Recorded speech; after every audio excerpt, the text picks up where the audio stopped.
कृष्ण प्रेम धारा ट्रस्ट प्रस्तुत करते हैं कार्यक्रम समर्पण।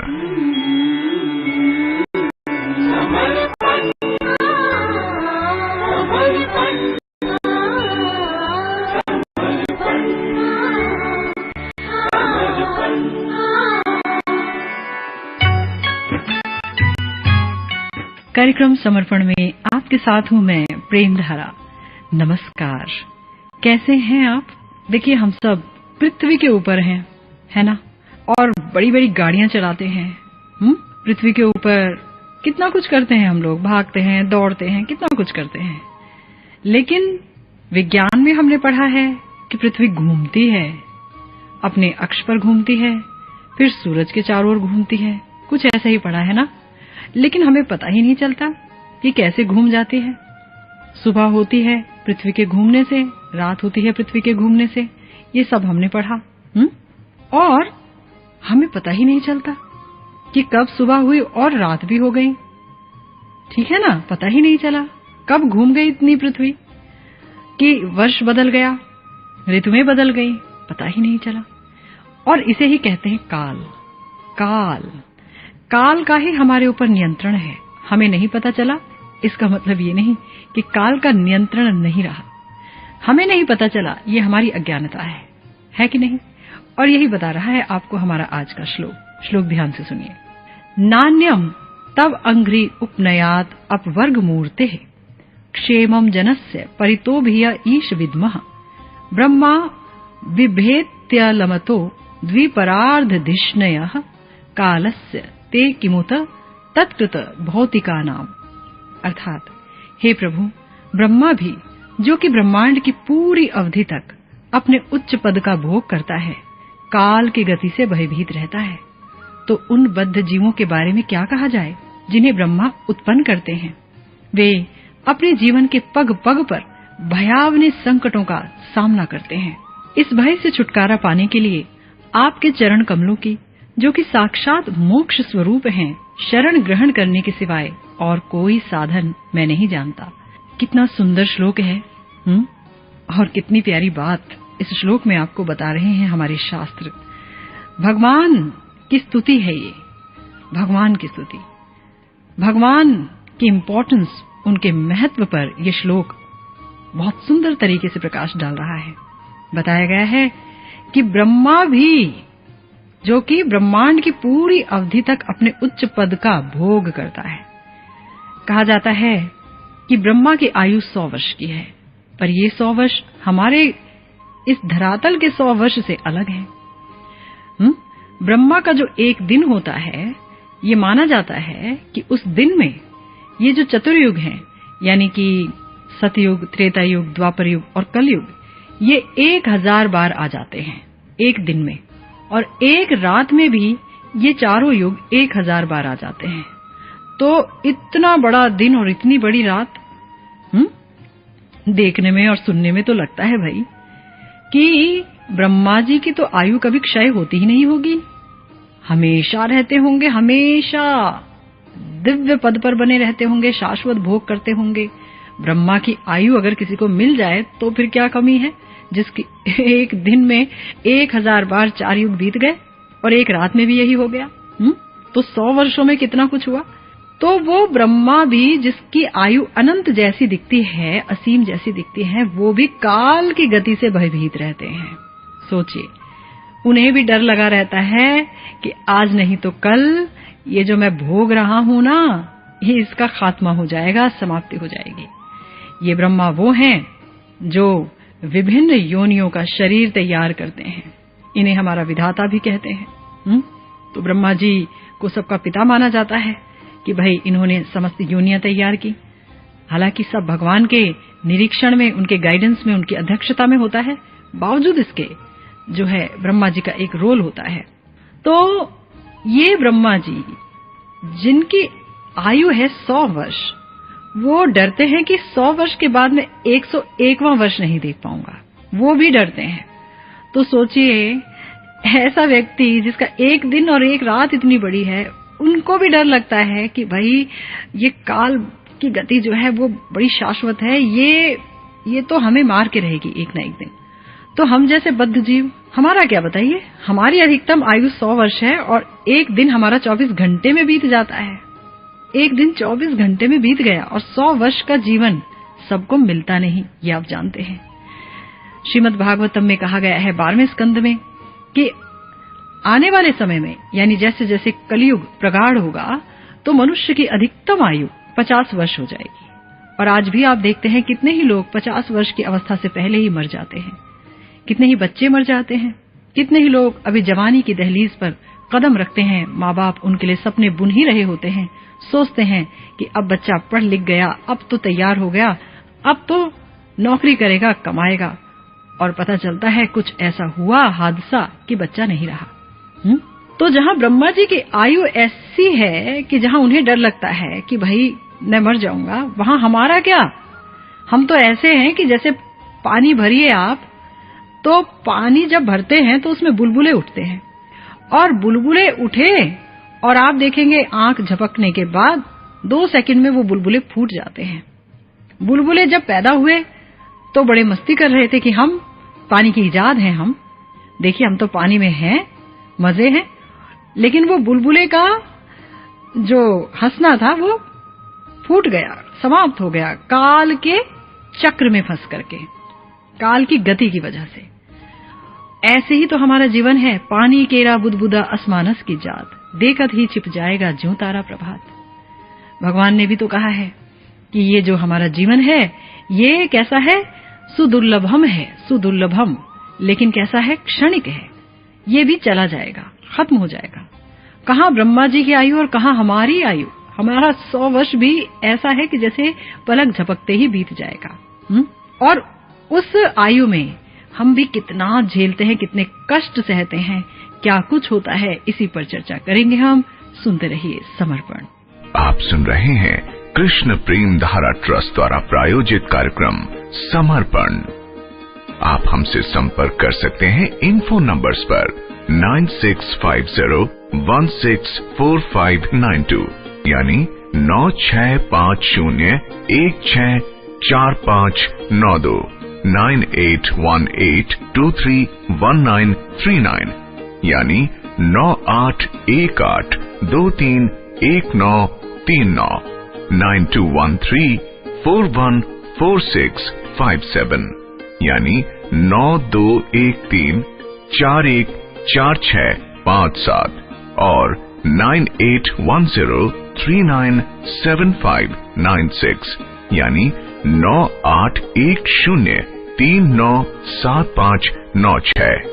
अधिक जानकारी के लिए देखिए हमारी वेबसाइट www.premdhara.co.in। कार्यक्रम समर्पण में आपके साथ हूँ मैं प्रेम धारा। हम चर्चा कर रहे हैं बहुत ही सुंदर श्लोक पर। श्लोक एक बार फिर से आपके लिए। नान्यम तव अंग्री उपनयात अपवर्ग मूर्ते क्षेमम जनस्य परितोभिय ईश विद्मः ब्रह्मा बिभ्येत्य लमतो द्विपरार्ध धिष्णयः कालस्य ते किमुत तत्कृत भौतिका नाम। अर्थात हे प्रभु, ब्रह्मा भी जो ब्रह्मांड की पूरी अवधि तक अपने उच्च पद का भोग करता है, काल की गति से भयभीत रहता है, तो उन बद्ध जीवों के बारे में क्या कहा जाए जिन्हें ब्रह्मा उत्पन्न करते हैं। वे अपने जीवन के पग पग पर भयावने संकटों का सामना करते हैं। मैं इस भय से छुटकारा पाने के लिए आपके चरण कमलों की, जो कि साक्षात मोक्ष स्वरूप हैं, शरण ग्रहण करने के सिवाय अन्य कोई साधन नहीं जानता। कितना सुंदर श्लोक है ना। बताया गया कि देखिए ब्रह्मा भी डरे रहते हैं काल की गति से, और हम लोग कैसे निश्चिंत होकर के भोग करते हैं। यहाँ पर सोचते हैं कल और अच्छा होगा, कल सुनहरा होगा, इतना पढ़ लो, ये बटोर लो, ये कर लो, तो फ्यूचर अच्छा बीतेगा। फ्यूचर और प्रेजेंट सब कुछ काल से नियंत्रित है, और इतने खतरे इसमें, इतने खतरे। कब बीमारी हो जाएगी, कब एक्सीडेंट हो जाएगा, कब चोरी हो जाएगी, कब क्या हो जाएगा, कुछ पता ही नहीं चलता। जिससे ब्याह किया कब वो व्यक्ति बदल जाएगा, बच्चे जिन्हें पैदा किए कब वो बीमार हो जाएंगे, क्या हो जाएंगे। कितने खतरे भाई, है ना। तो यहाँ तो बहुत खतरे हैं और बहुत संघर्ष है, और इंसान इतना खुश नजर आता है। देखिए आप, पता ही नहीं चलता उसे। वैसे ही जैसे हमें नहीं पता चलता कि पृथ्वी घूम रही है और हम इस घूमती हुई पृथ्वी को अपना बनाने के लिए कितनी मशक्कत करते हैं। बड़े बड़े लोग आ जाते हैं, ये भूमि हमारी है, इस पे हमने मकान बना दिए, चलो बेचो बेचो बेचो।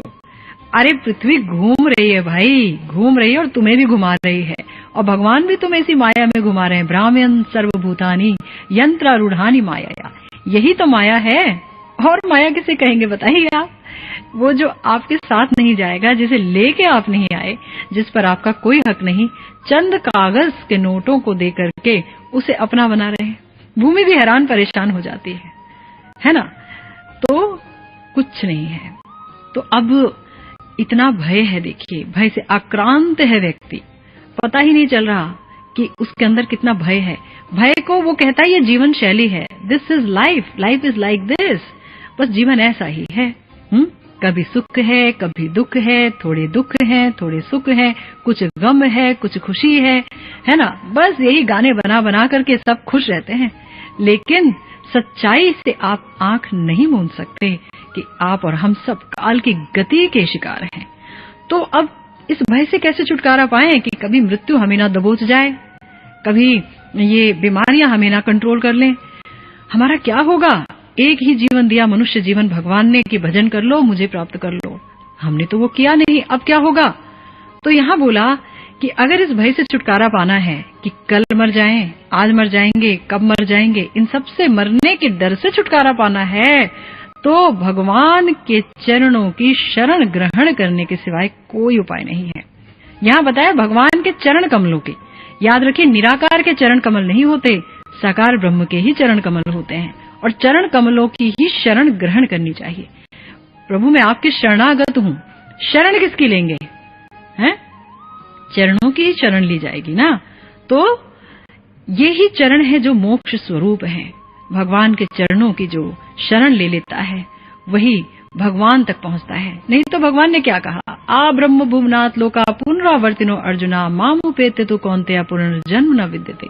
गीता में भगवान ने कह दिया कि ब्रह्मा तक जन्म लेते हैं, मरते हैं, फिर जन्म लेते हैं, बार बार लौटना पड़ता है उन्हें। और कोई ब्रह्मा के लोक तक गया, उसकी भी यही हालत होती है, कहीं भी पहुंच जाओ आना पड़ेगा। और ब्रह्मा की भी यही हालत होती है कि बेचारे मरते हैं और फिर उसके बाद भी शायद जिंदगी मिले। तो भगवान ने कहा मामुपेत्य तु कौन्तेय पुनर्जन्म न विद्यते, मुझे ही प्राप्त करके हे कुंती पुत्र दोबारा जन्म नहीं होता। यही जानकारी दे रहा था आपको हमारा आज का श्लोक भी। मुझे उम्मीद है कि आप इससे कुछ सीख लेंगे और बिना एक पल भी गंवाए भगवान की शरणागति लेंगे। इसी के साथ अब इजाजत दीजिए प्रेम धारा को। नमस्कार।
प्रेम धारा ट्रस्ट की प्रस्तुति कार्यक्रम समर्पण।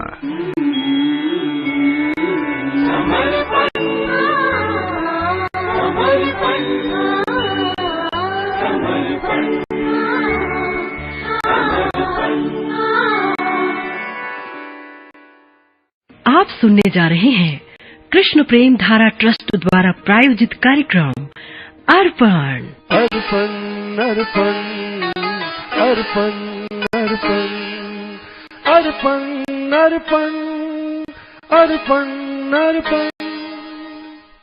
कार्यक्रम अर्पण में आपके साथ हूं मैं पार्वती राठौर। नमस्कार, कैसे हैं आप? भक्ति एक ऐसा मार्ग है जो बहुत ही ज्यादा आनंदप्रद है। भक्ति की समस्त विधाओं में आनंद ही आनंद भरा है, लेकिन बावजूद इसके कई बार भौतिक जीवन और भक्तिमय जीवन में तालमेल बिठाने में दिक्कतें हमें महसूस होने लगती हैं।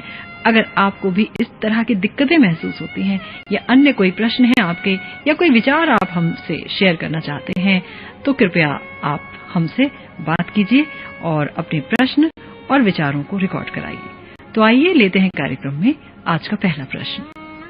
मैं किरण भूटानी बोल रही हूँ फरीदाबाद से। मेरा प्रश्न ये है कि मेरी एक फ्रेंड है, उसके साथ जैसे उसकी बहू मायके चली गई है, तो वो बहुत डिप्रेशन में रहती है, हर समय बहुत परेशान रहती है।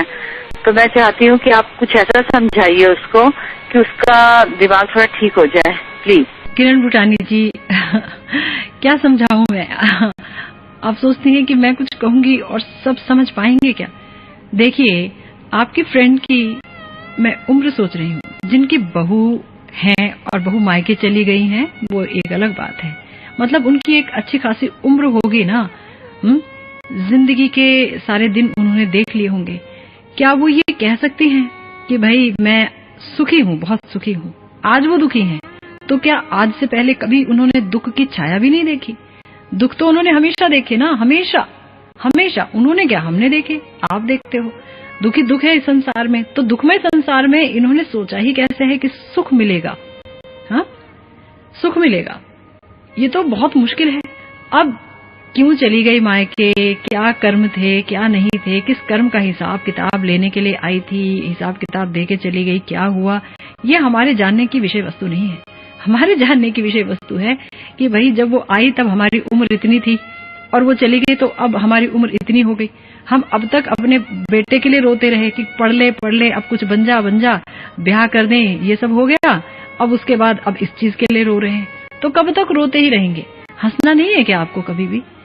हाँ, हंस आप तभी सकते हैं जब आप भगवान की शरणागत हो जाते हैं, जब आप भगवान ही को अपना सब कुछ मान लेते हैं, सब कुछ अपना, कि सिर्फ एक मेरे भगवान है और मेरा कोई नहीं है।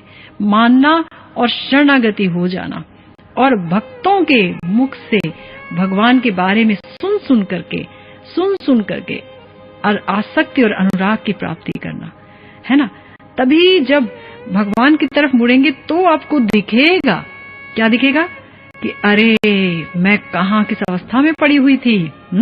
जैसे कि एक मल का कीड़ा, मल में जो कीड़ा होता है ना, वो वहां पे भी सारे विषय सुख उठा रहा होता है, बड़ा खुश रहता है।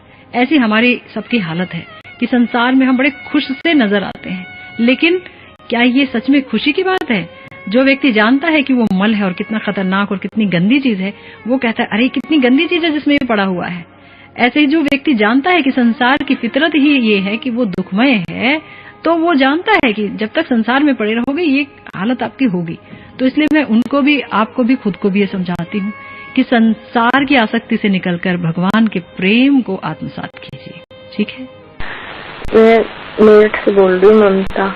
मेरा क्वेश्चन ये है, जैसे कि ये कहते हैं बहुत से कथावाचक लोग कथा सुनाते हैं कि सुदामा जी को इसलिए गरीबी का दुख सहना पड़ा क्योंकि भगवान ने उनके चने खा लिए थे। तो क्या ये सच है? भगवान तो इतने करुणा के सागर हैं, इतने वो हैं, फिर उन्हें ऐसा क्यों कहते हैं? ममता जी, ऐसा नहीं है कि जो है सुदामा जी को इसलिए गरीबी सहनी पड़ी क्योंकि सुदामा जी ने चने खा लिए थे भगवान के हिस्से के। वस्तुतः ये बात है, आप कह रही हैं कि भगवान ने खा लिए थे उनके, नहीं, सुदामा जी ने खा लिए थे। ऐसी बात नहीं कि इसलिए गरीबी सहनी पड़ी। देखिए, सुदामा जी भगवान के अनन्य भक्त और सुंदर पार्षद हैं। लीला की दृष्टि से लीला को सुंदर बनाने के लिए वो यहाँ आते हैं भगवान के साथ और अनेक अनेक लीलाओं को वो हमारे सामने रखते हैं। गरीबी में रहना और भजन करना ये भी उनकी एक लीला ही है। इससे क्या होता है? इससे सिद्ध होता है ये कि भगवान के नाम में, भगवान के भजन में कितना रस है कि गरीबी की मार पड़ रही हो या फिर कुछ और विपदा सामने आई खड़ी हो, ये भजन का रस इतना सुंदर है कि सामने आई विपदा और गरीबी ये दिखती ही नहीं। यही हाल था सुदामा जी का ना, कई दिन फाके करके रह जाते थे भूखे पेट, लेकिन फिर भी भगवान में इतना रस था, इतना रस मिलता था उन्हें। तो भगवान के भजन की महिमा को दर्शाने के लिए वस्तुतः ये गरीबी की लीला रची गई कि देखो भगवान के भजन में कितना रस है। और मजे की बात यह है कि ये भी बताया गया कि अगर जो व्यक्ति बहुत अमीर होता है उस व्यक्ति का मन भगवान में नहीं लग सकता है ना। बताया ना भगवान ने कि व्यवसायित्मिका बुद्धि समाधो न विधीयते, जो इस दुनियावी व्यवसाय में लगा रहता है वो कभी भी भगवान की उच्च भक्ति नहीं कर सकता। और सुदामा जी जहां पर गरीबी की अवस्था में रहे और उन्हें पता था ना किसी चीज का लोभ करने का कारण है, ना किसी के पीछे मर मिटने का कारण है, बस भगवान को भजे जाओ, ना चोरी की चिंता, ना डाके की, भजे जाओ, यही अपना निजी धन है, इसका कभी भी खर्च नहीं हो सकता, ये कभी चोरी नहीं हो सकती। तो ये बात है, ये नहीं है कि उन्होंने चने खा लिए तो गरीब हो गए, ऐसा नहीं है। भगवान सच में बहुत करुणामय है, इसीलिए तो देखिए ना आगे की लीला में उन्होंने अपनी करुणा दिखाई भी तो, हाँ? बिना मांगे ही कितना कुछ दे दिया सुदामा जी को, और उनकी परीक्षा भी ले ली कि अब इतना कुछ आ गया है तो अब भक्ति करोगे। और देखिए भक्त परीक्षा में खरे उतरे कि हाँ हम तो भक्ति ही करेंगे, इसमें रहेंगे नहीं। तो ऐसी बात है, ध्यान से हर लीला का मर्म समझने का प्रयास करेंगे तो उसमें भगवान और उनके भक्तों का बड़ा ही सुंदर आदान प्रदान आपको महसूस होगा, दिखाई देगा। आप सुन रहे हैं कृष्ण प्रेम धारा ट्रस्ट द्वारा प्रायोजित कार्यक्रम अर्पण। आप हमारे साथ बांट सकते हैं अपने आध्यात्मिक अनुभव और रिकॉर्ड करा सकते हैं अपने प्रश्न सिर्फ इस फोन नंबर पर 011-228-31748 यानी 011-228-31748। अन्य जानकारी के लिए कृपया डायल करें 8800380407। इसके साथ ही देखिए हमारी वेबसाइट भी www.divinehappiness.co.in। कार्यक्रम अर्पण में आपके साथ हूँ मैं पार्वती राठौर। आइए सुनते हैं कार्यक्रम का अगला प्रश्न। तो मेरा नाम कोमल सिंह है, मैं टीसी का रहने वाला हूँ, मैनपुरी का। मैं तरह से पूछना चाह रहा हूँ कि जब किसी के यहाँ जन्म होता है तो भी वो अपवित्र माना जाता है या मृत्यु होती है तो भी, तो उस कंडीशन में हम कैसे भक्ति कर सकते हैं या कैसे करनी चाहिए, ये पूछना चाहिए। बहुत अच्छा प्रश्न है आपका कि अगर जन्म होता है तो भी सूतक लग जाते हैं, अपवित्र माना जाता है घर को, और अगर मृत्यु हो जाती तो भी अपवित्र माना जाता है, तो भक्ति कैसे करें। कलयुग में नाम ही आधार है, नाम को लेते रहिए भक्ति हो जाएगी। भगवान का नाम लीजिए, किसने मना किया है। भगवान की कथा अपने टेप रिकॉर्डर पर चला लो तो भगवान की कथा सुनते रहिए, किसने मना किया है। भजन सुनते रहिए, बस पूजा ही तो नहीं करनी है, हैं? पूजा ही के लिए तो मना है ना, तो पूजा मत करिए। बाकी जो भक्ति के अंग हैं, श्रवण, कीर्तन, स्मरण, इस पे तो कोई रोक ही नहीं है। किसी ने थोड़ी ना कहा है कि भाई अब 15 दिन के सूतक लग गया, भगवान को याद मत करना। ऐसा तो कभी करना भी मत, भगवान को बकायदा ज्यादा याद करना और खूब खूब उनके बारे में सुनते रहिए, खूब सुनते रहिए, तो भक्ति हो जाएगी। भक्ति का मतलब ही है भगवान से जुड़े रहना। कर्म कांड थोड़ी ना भक्ति, सिर्फ कर्म कांड नहीं है। भक्ति तो बहुत उच्च चीज है जो प्रत्येक अवस्था में की जा सकती है, चाहे सूतक लगे हो चाहे सूतक ना लगे हो। मैं अलका फरीदाबाद से। मेरा प्रश्न है, साधक भक्त, सिद्ध भक्त तथा शुद्ध भक्त को हम किस प्रकार समझ सकते हैं। अलका जी, बहुत सुंदर प्रश्न है आपका। साधक भक्त, सिद्ध भक्त और शुद्ध भक्त को हम कैसे समझ सकते हैं। देखिए, साधक भक्त वो हैं जो अभी भगवान की प्राप्ति और प्रेम प्राप्ति के लिए बहुत सारी साधनाएं कर रहे हैं, है ना। और सिद्ध वो हैं जिन्हें प्रेम प्राप्ति हो गई, भगवत प्राप्ति हो गई, भगवान का प्रेम प्राप्त हो गया। और जो शुद्ध है वही सिद्ध है ना। जो एकदम शुद्ध हैं उन्हीं की भक्ति रंग लाई और उन्हें सिद्धि मिल गई, यानी कि भगवत साक्षात्कार मिल गया। ठीक है ना। तो साधन भजन उन्होंने भी किया जो शुद्ध भक्त थे, और जिस समय सिद्धि मिली उसके बाद साधन भजन छूट जाए ऐसा नहीं होता। ये तो कर्मियों और ज्ञानियों के साथ होता है कि सिद्धि प्राप्त हुई, साधन भजन को छोड़ देते हैं। वो ये सोचते हैं तो सीढ़ी है मंजिल तक पहुंचने के लिए। लेकिन भक्त, उसका तो साधन भजन शुरू होता है और सिद्धि प्राप्त होने के बाद तो और प्रगाढ़ हो जाता है उनका साधन भजन, और गाढ़ा आवेश आ जाता है उसमें। पग पग में आनंद है साधन भजन के। ठीक है। तो साधक वो तब भी रहते हैं जब तक कि शरीर नहीं छोड़ देते, सिद्ध अवस्था तक पहुंच गए, तब भी वो साधना करते ही रहते हैं, क्योंकि अब साधना ही साध्य हो गया है। तो और शुद्ध भक्त की पहचान ये है, वाचो वेगम मनसा, क्रोध वेगम, जिह्वा वेगम, उदर उपस्थ वेगम, यानी कि जिसको अपने मन पर कंट्रोल रहता है, अपनी वाणी पर कंट्रोल रहता है, अपनी रसना पर कंट्रोल रहता है, जिसे अपने पेट पर कंट्रोल रहता है, जननेंद्रियों पर कंट्रोल रहता है, मन पर उसे नियंत्रण रहता है, वही व्यक्ति है जो कि शुद्ध भक्त कहलाता है, क्योंकि भक्ति के प्रभाव से ही ऐसा नियंत्रण उसके अंदर आ पाता है। अनुपमा कोहली, दिलशाद गार्डन से। नमस्कार। पढ़ा और सुना है कि माया महाठगिनी हम जाने, या फिर माया मरी न मन मरा, मर मर गए शरीर, आशा तृष्णा ना मरी, कह गए संत कबीर। जब इतने बड़े संत भी माया के प्रभाव से नहीं बच पाए, तो हम जैसे साधारण और तुच्छ निकृष्ट मानव अपने आप को माया के प्रकोप से कैसे बचाएं? देखिए, आपने बहुत अच्छा दोहा हमें बताया, कबीरदास जी का। बहुत बड़े संत रहे हैं वो, और ये जो दोहा आप बोल रही हैं, ये पद, उसमें उन्होंने कहा कि जो है आशा तृष्णा ना मरी या माया तृष्णा ना मरी, जो भी उन्होंने कहा वो उन्होंने लोगों के लिए कहा, उनके अपने पर ये ठीक नहीं बैठता। वो तो भगवान के बड़े प्यारे भक्त थे, उनकी कोई तृष्णा ही नहीं थी। हाँ? कहाँ वो पैसों को एकत्र करते थे, कहाँ वो ये सब करते थे, वो तो सिर्फ भजन करते थे, भजन, अपना काम करते रहते थे और भजन करते थे। कोई तृष्णा नहीं थी, कोई माया में वो नहीं घिरे थे। जो भगवान का शुद्ध भक्त होता है वो माया के पार हो जाता है, क्योंकि माया देवी ही ये कहती हैं कि भाई मैं तुम्हें छोड़ नहीं सकती, लेकिन अगर भगवान की शरण लोगे तो छोड़ दूंगी। भगवान भी कहते हैं हाँ जी, मामेकम ये प्रपद्यन्ते माया मिताम तरन्ति ते, ये भगवान कहते हैं जो मेरी शरणागत होता है माया उसका कुछ नहीं बिगाड़ सकती। तो इसका मतलब शरणागति में कहीं कमी है, इसीलिए माया आपको परेशान कर रही है।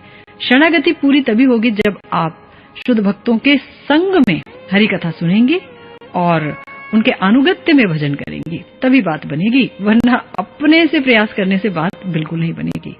आप भी अपने प्रश्न हमसे पूछ सकते हैं इस फोन नंबर पर 011-228-31748। इसी के साथ अब इजाजत दीजिए पार्वती राठौर को। नमस्कार।